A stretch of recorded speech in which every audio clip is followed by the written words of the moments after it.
I started this video not having done any woodworking ever, and here we are.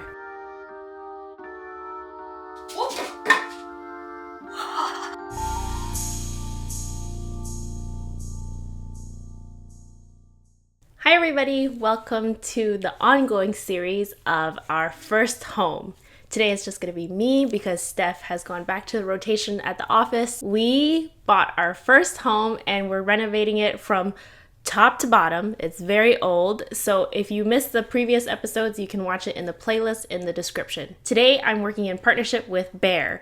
I wanted to make a feature wall and I wanted something that was both functional and also aesthetic. Behr has recently come out with their 2021 color trends palette and I went with the color Almond Wisp. This shade is going to be used for the whole room as well as for the feature wall. Our bedroom is quite wide, which would be quite a waste if we just had a nightstand on each side. It would just amount to a lot of negative space. I was toying around with the idea of a symmetrical bedroom, and then I found this on Pinterest. I think it's a hotel room. So we're replicating this room pretty much to a T, except instead of divots on the wall, we're going to be using 1x2 wood slats. This is great because I love to do my makeup when I'm sitting, and there was no storage or space to do my makeup in the bedroom. And the floating nightstand works perfectly with our drawer bed. Now, the Sorry girls actually made floating nightstands for us at our old apartment, and I thought this was my chance to do them justice. And so with a lot of Steph's help, I decided to make my own.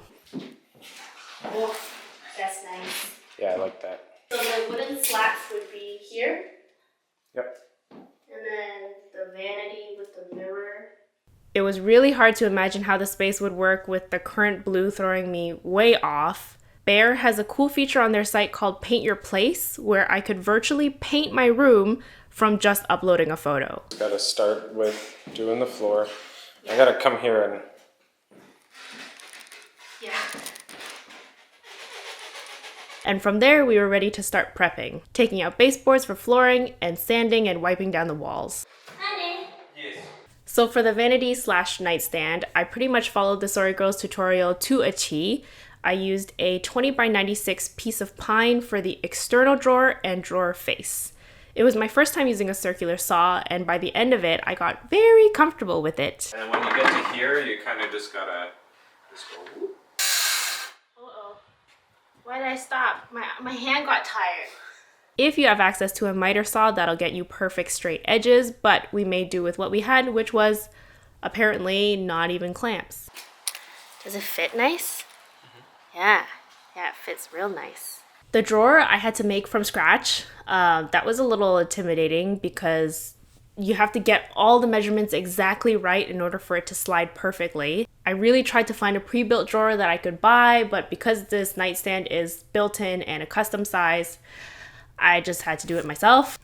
We followed tutorials on YouTube and then put together an inset drawer made out of MDF. The drawers.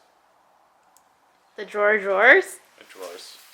For the wood slats, it would have been dusty and hard to install the vanity on top of the wood slats. So instead, I built it up to the top of the nightstand and then continued it at the bottom. The wood slats are supposed to span across the vanity, so we cut 1x2x8s to size. For the bottom slats, we added a 45-degree bevel to it so that it would blend seamlessly into the baseboards. Everything was sanded over, and then it was time to paint. Today, paint time.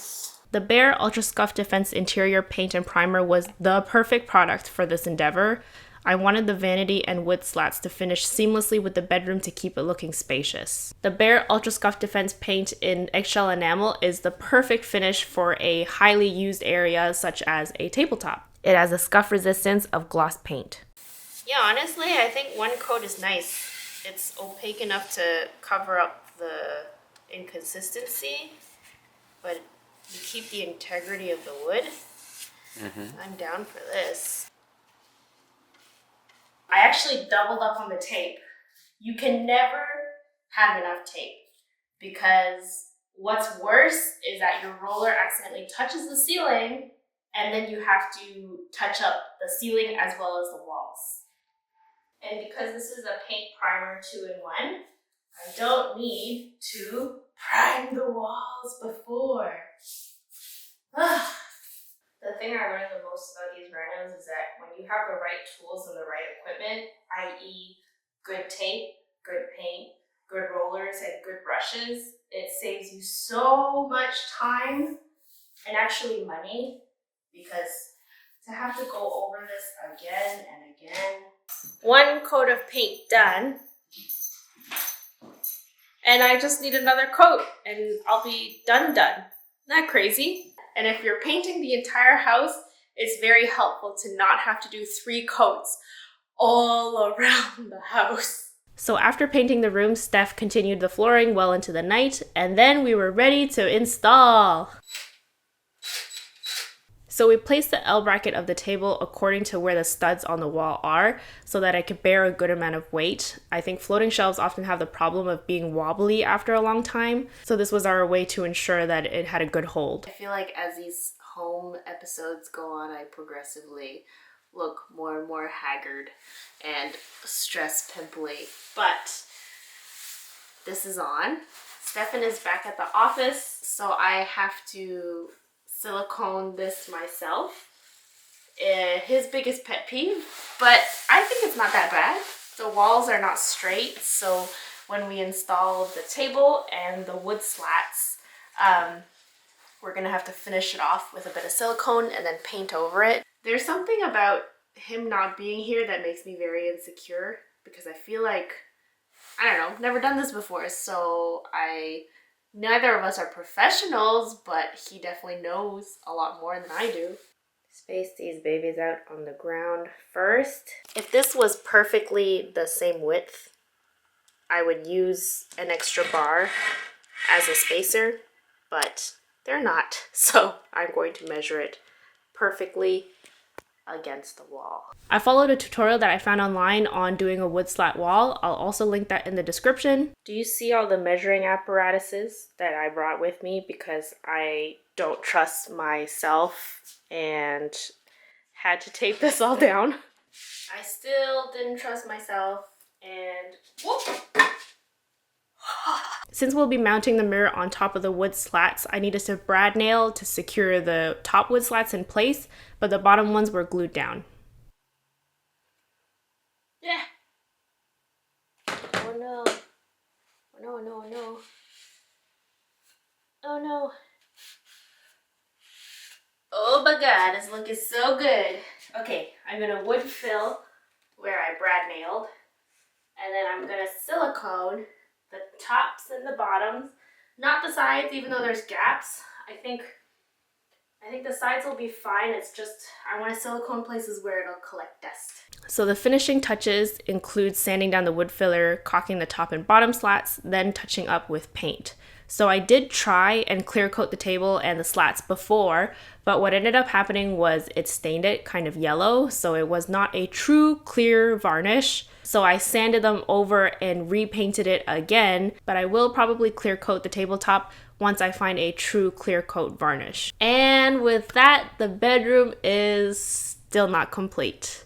You may be wondering what's gonna happen to Stefan's side of the bed. So I ordered this statement pendant lamp that's on its way to balance out the heaviness on my side of the room to his. We still wanna add lighting to all of the top floor because it is very dark. And well, the other side of the bedroom is like this. As for this functional feature wall, I can't believe this is my first time ever building furniture. Just a few weeks ago, I operated a jigsaw for the first time, and that seemed kind of scary.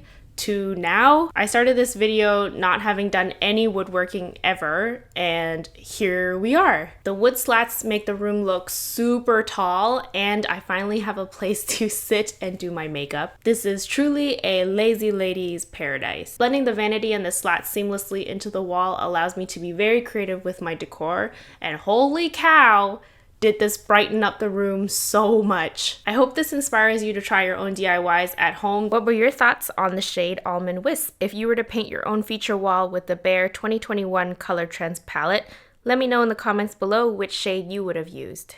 Thanks for watching, and I'll see you later. Bye!